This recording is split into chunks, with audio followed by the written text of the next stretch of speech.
So today we are here. Our days are getting a little bit brighter. We're here for our next episode of Brighter Days Through Better Movement. This is our series. We go live every Thursday at 1 o'clock. We are doing this to help our community be in the best shape they can be in time for the summer solstice on June 20th, which will be the brightest day. We see vaccines going up, we see cases of COVID going down, we see the days getting a little bit longer, so we all have the opportunity to do whatever we can to get ourselves back to not just being as healthy as we were before the pandemic, but let's say even healthier. So I'm really excited today to be joined by a colleague, a physical therapist, Dr. Amy Sullivan, who works up in our Sanderson clinic. She's a partner at Performance. You've been with us for a number of years at this stage, so hopefully you have some past patients, community people out there listening. And so welcome, Amy. It's great for you to be here with us. Thank you, Michelle. I'm so excited to be here. So tell us, for many this last year was miserable, was very challenging, and was hard to stay active and healthy. Tell us a little bit about your year.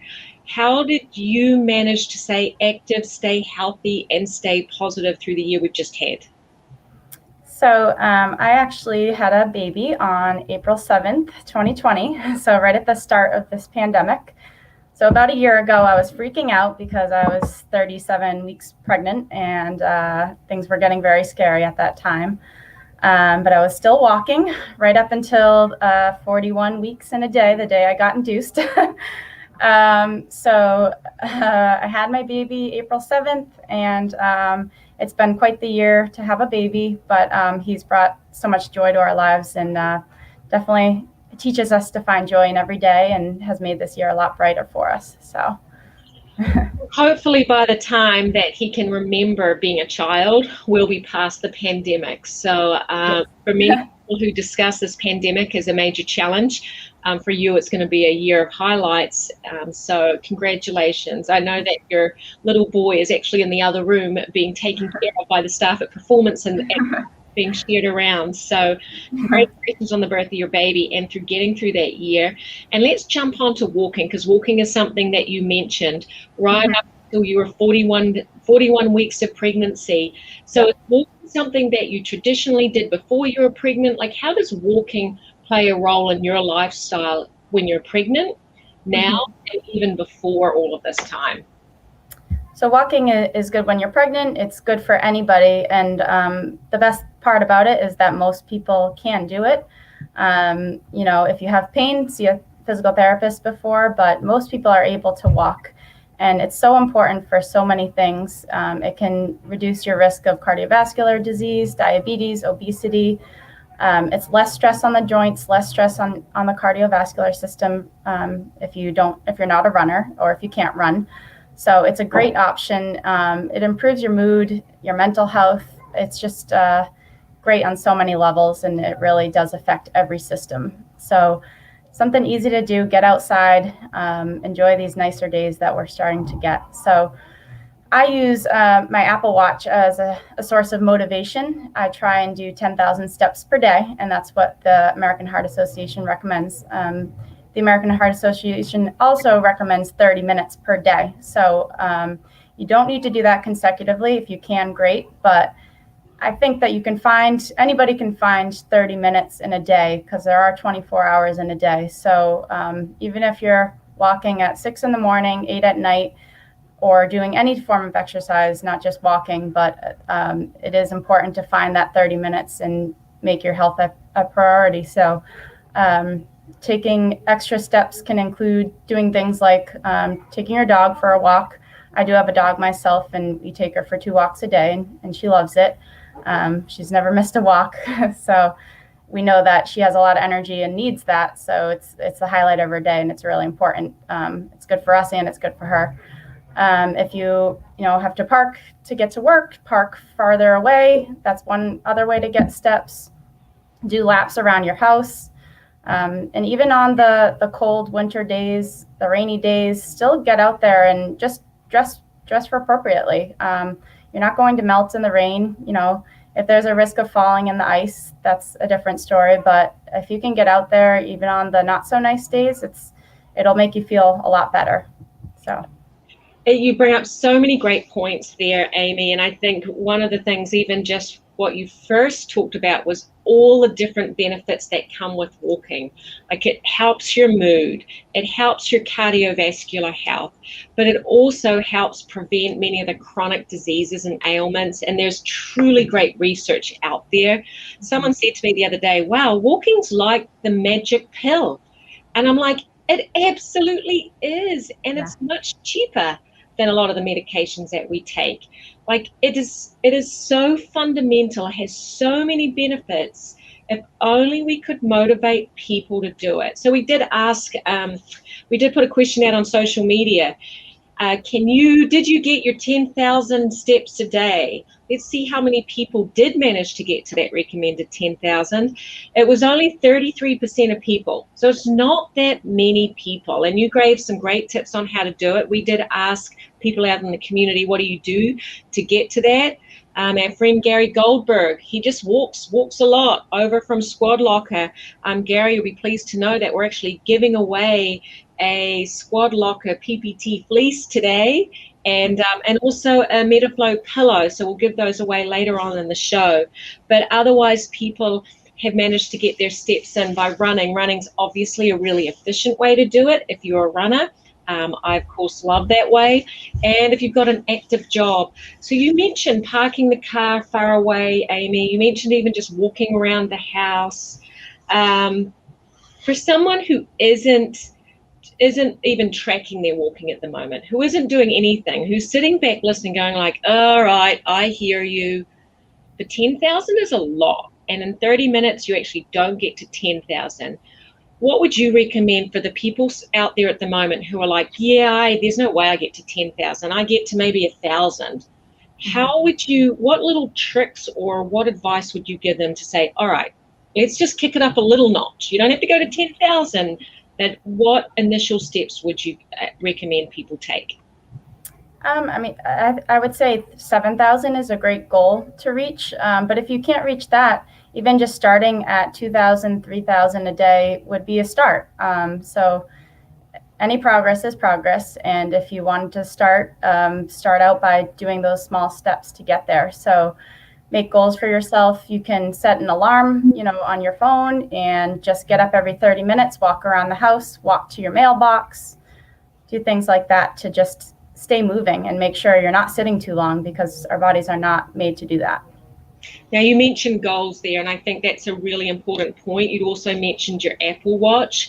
So I think we all realize as human beings, we are motivated more when we set goals. So saying to yourself, okay, I'm going to start walking 3,000 steps a day, set it as a goal, write it down, tell your friends, tell your family members, here's what I'm going to do. And the research shows that you're much more likely to do something that you write down or that you tell other people. If you're in the back of your mind going, yeah, I might try to do a little bit more tomorrow, fact of the matter is you probably won't, because human beings don't work like that.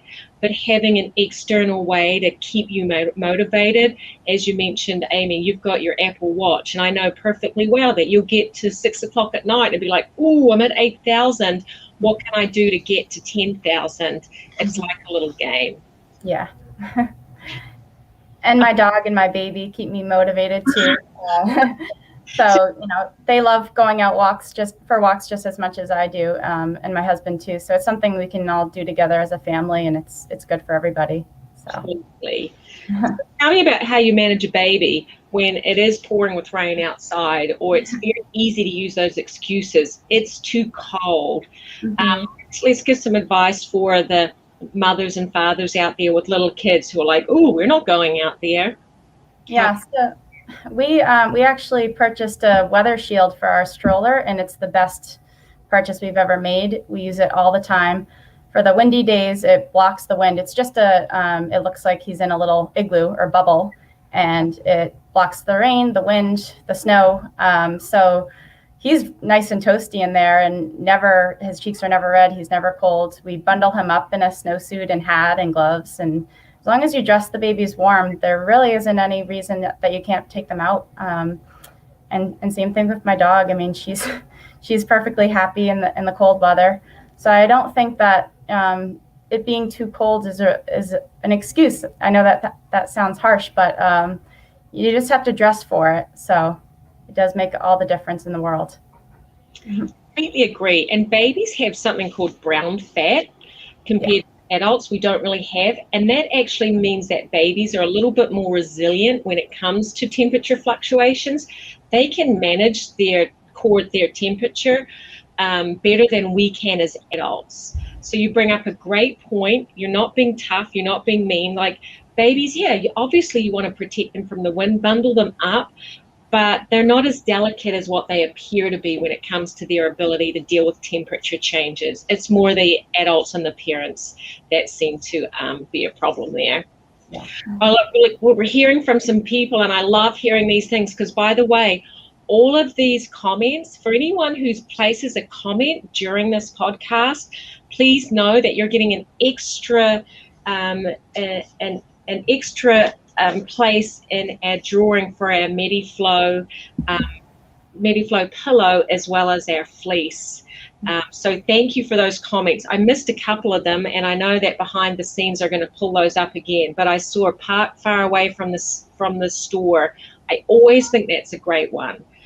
Thank you, Christina. Love that. And always take the stairs. I agree. I always never take the elevator. My kids laugh at me at airports, not that we've been at an airport for a long time, that because they like to find places where there are no stairs, so I have to take an elevator because I refuse to ever choose the escalator or an elevator.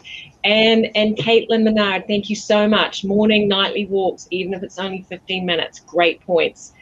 Tell me, Amy, another key point that I think people should think of, how do you feel after you go for a walk? I feel great. I feel energized. My mood is improved. I feel like I've accomplished something. Everything about me just feels better. And I think most people would agree on that with any form of exercise, really. Yep. And I think that's a great point. I like to point that out because I think for people who are like, I don't have time, I don't feel like it, all of that, remind yourself how you feel after you do it. Yes. And then you go, oh, yeah, maybe I will do it. Mm-hmm. It's like any runners out there. I actually have my kids say to me, do you really like running, Mum? And I'm like, actually, I don't really know if I like running, but I know how I feel afterwards, and I really like that feeling. Yeah. So again, when you're thinking of creating your goals and motivating yourself to get those steps in each day, think about how you're going to feel afterwards. It appears that your mum and dad, Julie and Rich Goss, are out there listening to you, Amy. So they've obviously taught you well, and it looks like your dad walks at the same time each day. He sounds like a very disciplined, scheduled man, and that is great for those disciplined people. It sometimes makes it a little bit easier. And then we have Caitlin talking about she runs with her dog and it puts her in a better mood. And Caitlin, I am right there with you, because when I see my dogs bounding through the woods, and I'm like, oh, that's so great. So again, thinking about your goals and how you feel after you do it. Let's jump over to some of the other things that help with our whole well-being. Let's talk about sleep. You're a new mum. Mm-hmm. Sleep deprivation is common when you have babies. It's also very common during a pandemic, we've all discovered. What advice do you have for people out there who are like, yeah, I'm not very good with my sleep? So yes, the newborn stages are very tough. If you're a new mom, the first few months, you just have to realize that you will not get the amount of sleep that you are used to getting. But it all, comes with the joy of having a baby. So some tips for those out there who aren't moms or who are moms, just trying to go to bed the same time every night is a really good tip, because you normally will wake up the same time as well. So you want to get into that routine of just trying to get yourself in bed at the same time every night and then wake up around the same time every morning. And your body's natural sleep cycle will regulate that way. Another tip is to limit the amount of TV watch at night, because I know a lot of people, there's so many shows out there now where you could get into and binge for hours, and you look at the clock and it's 12 o'clock, and you really are feeling it the next day. So try and limit TV to an hour a night if you can. Turn off your devices before bed. I'm guilty myself of going on my phone before bed, but I know it's not good. They say a lot of studies show that the blue light in the phone can affect the way you sleep. So try and shut the phone off and relax. Read a book or listen to a podcast, or listen to a book if that's what you do as well. Just any way you can get yourself to relax before bed is a great tip. And then things too, what you eat during the day and what your caffeine intake is during the day also is a great indicator of how you'll sleep at night. Try not to drink caffeine after 2 o'clock in the afternoon is usually what people say, and try and limit the amount of coffee you're having as well. And exercise, improve your sleep too. So these all go hand in hand. So Kayla out there, Kayla Antonellis, thank you for your question. She actually asked, are there any foods that actually will help you sleep? Yeah, so my friend who's a nutritionist, she was actually talking to me about this, and she told me that foods rich in magnesium and vitamin B and vitamin D are great for improving sleep. So foods that are rich in magnesium include your dark green vegetables, your beans, your seeds, your nuts, your fishes, and whole grains. And then vitamin D, milk and eggs, and also fish are high in vitamin D. And then, of course, the sun. Getting outside is another way to get that vitamin D. So those all will help improve your sleep. That's a great question and great comments too. And we had someone on the other day, I think it was Dr. Jeff Wilson. He was talking about not just the evening routine as far as getting to sleep, but also the morning routine. Mm-hmm. So make sure that when you're up in the morning, open the curtains, see the sunlight, because the sunlight, the vitamin D, all impacts your melatonin levels, your ability to get into a good routine and cycle, so that your body knows, now's my time to be awake, now's my time to be asleep. So lots of different contributing factors and lots of things to play with when it comes to if you're someone who isn't sleeping well. Yes, and it will improve your mood, and it'll improve your motivation the next day too, and make you more likely to exercise the next day if you get a good night's sleep, and you'll make healthier choices in foods. So really, nutrition, sleep, and exercise all go hand in hand. I love some of these tips coming through from people. Some Linda Wilson, who does puzzles like Killer Sudoku. That is perfect, because I tell you what, if I tried to do that now, I would fall asleep. So it's a great point. The walk, skincare, drink a glass of water, then sleep, same time each day. Now, the glass of water is a great idea for the people who have good bladder control and don't have to get up in the middle of the night.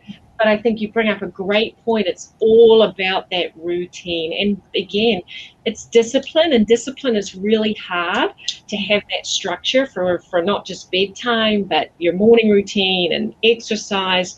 But ultimately, if you stand back and actually reflect, and this is maybe where the mindfulness comes in and goes, how did I feel today? How was my day?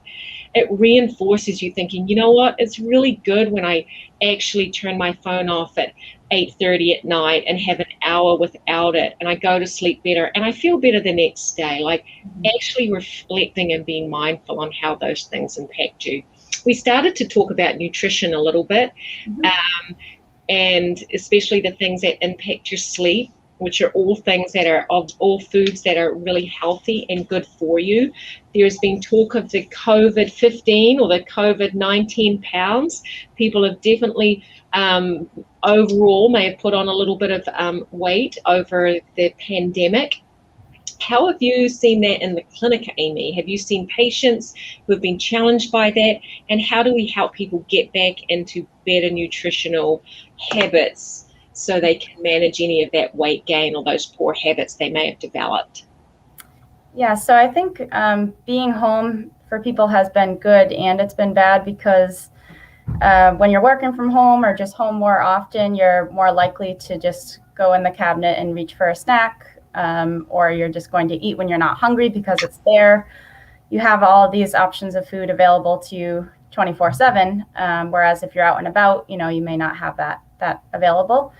but also just be mindful of what you're putting into your body and be aware. So really think about the amount of vegetables and fruits you're getting every day, whole grains, limiting your red meat intake to once per week or twice per week, and then trying to eat, other proteins, fishes. So, everybody knows the good diet is just a diet rich in fruits, vegetables, whole grains, and meats. I don't think that there needs to be any of these fad diets, whether you're fasting or you're doing any of the keto. I think just being mindful of what you're putting into your body and not overindulging in sweets and treats when you can is another thing. So of course it's good to have everything in moderation. You can treat yourself to some chocolate, and I do every night after dinner. It's not a bad thing. But just try not to buy those foods that are not good for you, because then they won't be in the house and you won't have to worry about it. And you'll forget about it. If you have a craving, you'll forget about it in 15 minutes. So it's really not that big of a deal if there's no ice cream in the freezer for you. And actually, when the pandemic started, my husband and I started doing a lot of the pickup services or delivery services. And I found that that's helped too, because we don't browse the aisles and pick out snacks that we don't need and ice cream that we don't need. It's just you can click on the app and pick what you want and then pick it up or get it delivered, and it makes it easy. Saves time too. I agree with all those points. It is so funny. I do laugh at the times when I happen to go to the market and I see something that's like, oh, it's so delicious. And in my mind, I know that if I buy it and take it home, I'm going to eat it. Yet in my mind, I'm thinking, oh, I'll just have a little bit each day, but that never happens. Mm-hmm. So it's a key thing. Like if you don't want to eat chocolate, then don't have it in your house. If you don't want candy and you shouldn't be eating it, don't have it there. And it doesn't mean you can never have those items. I'm like you. I have a piece of chocolate every night after dinner. It's what I do. Yeah. And but it's being just really mindful. We had Randy Barenbaum on here, a nutritionist, a couple of weeks ago, and she brought up a great point, is just to think that before you eat something, think, am I hungry? Mm-hmm. If you're hungry, great. If you're not, it's still okay to eat it, but just be mindful of it. And just like, if I'm having this piece of chocolate because I really want it, that's okay as well. That's fine. But just, again, being really mindful. And we know the rules. Eat lots of vegetables and fruit. We've got some great suggestions coming up here. The cucumbers with vinegar. There's another good saying I heard someone say, vegetables don't grow seasoned. So, yeah, a cucumber on its own is kind of, but put some vinegar with it, it's great. And even apples and bananas with peanut butter. I love that. I love the almond butter as well. So great points, Caitlin. We've got to bring in those proteins. We've got to bring in those healthy fats to help have a balanced diet. But you've got great tips there, Amy. So, Amy, as we get these longer days coming up, what do you plan on doing with the extra hours of sunlight? Walking is one thing. I'll have more time to walk because it'll be lighter out later. So that's definitely one thing I'll be doing with my husband and baby and dog. And just playing outside with my son. He's almost 1 and getting to that age where he'll start to be able to play outside. So I'm really looking forward to that this summer. And also, just enjoying the nice weather is really key. I think everybody should be out there. And we're getting an hour actually of sunlight next weekend. So I'm really looking forward to that. So daylight savings is coming up. Yes, it'd be really great. When you go walking, are you someone who is trying out the different trails and walks around Rhode Island? Do you make it a destination, or are you just sticking to the streets? We do walk around our neighborhood streets a lot. We have these farms up by us, so we go up there and see the horses and the sheep. And then we do go to trails. We like to hike a lot as well. So we go to trails around Diamond Hill and Cumberland, Mercy Woods, they're called. So they're close to us and very convenient. So we just hop over there and do those trails. And we also snowshoe in the winter, which is a lot of fun. It's a beautiful way to get out and just enjoy the nature. So, and it's cheap and stay warm doing it too. Well, I think your mum put a comment in before, which was nice to see, is that getting outside and walking is a great way to be able to has been a great way to continue to connect with friends. It's a safe way to be able to see friends and socialize, especially when we were under more stricter restrictions about who we could see and how close you could be to them. So I know for myself, that's how I've stayed in touch with a lot of people and spent time with my closest friends, is going for walks. Yeah. Rhode Island has so many great walks, so many places to go.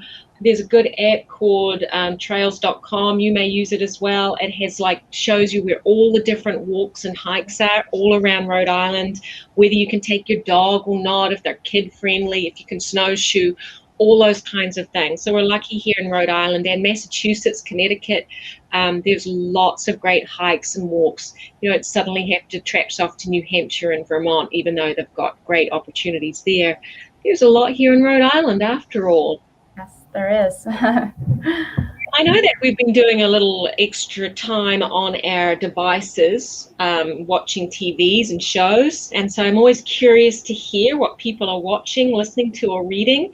Any podcasts in particular that are your favorites that you would recommend people listen to, or what are you listening to at the moment? I like listening to the Daily podcast with Michael Barbaro. I don't really have time to watch the news, so I feel like that's my way to catch up on what's going on in the world. So I listen to it on my way to work often. Well, it's nice that you're keeping it limited as well. There's been a lot going on in the world, so we just want to know exactly what we need to and not get too sucked into it. Exactly. How about any TV shows or movies? My husband and I recently started a show called Bloodline. It's basically about a black sheep in the family who his siblings end up murdering him. But it's really good. It does leave you in suspense after every episode. So we're looking forward to watching it some more. We just started it. I'm finding a theme with many physical therapists, that come on to this podcast. They all seem to enjoy TV shows or movies related to murder and suspense and death, and really sort of the complete opposite to what I anticipated. But maybe it's because it's a big escape from the reality that we're living in our worlds. Yeah. If you could give 3 pieces of advice to every single person, every patient, every family member, what would those top 3 pieces of advice mean? And maybe they're the top 3 exercises or the top 3 pieces of advice. What would they be? So definitely find time to walk every day. And there are no excuses really, because like I said, most people are able to walk. So just finding that time and making it a priority is really important, and setting goals for yourself. Exercise is medicine, and we all know that it'll improve so many things. The other big thing we talked about was sleep. So just making sure you're spending time just focusing on your sleep and trying to improve that by setting a routine in the night and during the morning. Trying to go to bed at the same time every night, like we talked about before. You will feel so much better the next day. And also just making great choices with your food intake, thinking about what you're eating every day. So I love all your messages, Amy, and at the end of the day, they all actually remind me of, even though you talked about nutrition and sleep and walking, there's an underlying theme there, which is about routine, discipline, and almost mindfulness, like being aware of all of these things. And I think that's really important when we think about over a period of time, how did I feel over this period of time? What are the things that I can do to help me be the best person I can be? It takes some mindfulness and thinking, you know what? I'm a better, healthier person, which is where we want to be for the summer solstice, if I exercise, and walking is the easiest, most perfect way. If I am mindful of what I eat and eat well, if I sleep well. We do have a question coming in from Linda. Let's take this question and then we're going to jump on and do our drawing. If I do my steps in the house, is it better to wear my sneakers or does it matter? What a great question, Linda. That's a great question. I do think it is better to wear your sneakers, even if you're in the house. There could be things on the floor that you could step on and you could slip in your socks. So it's just important to wear sneakers to prevent the risk of falls when you can. Yeah. I would agree with Amy, especially the socks. I always worried about the socks. I've seen, hear and see, and I've experienced myself. There's nothing worse than people walking up and down stairs, on wood stairs or even carpeted stairs with socks. It's just a recipe for disaster, no matter how resilient and strong you are. So I'm always wary of that. And I do think it's good to spend some time in bare feet, as long as you know what the surfaces are like. It's actually really good for your balance, for the strength of your feet. But again, you want to be mindful that you're not suddenly going to trip on something and be worried. So when you're going for distance, go for sneakers, but don't be afraid to walk in bare feet, as long as you know that the surfaces that you're walking on are safe. All right, let's see about this drawing. We have the Squad Locker Performance PT zip fleece, and we will order that once we find the winner, because we want to make sure it fits you. And a Mediflow pillow. I love these pillows. They're actually sort of water pillows. You put water in them, and it means that they will adjust depending whether you're a man, woman, big, small, whatever, and really good for anyone who sleeps on their side or their back. And they're actually pretty good if you're a stomach sleeper as well.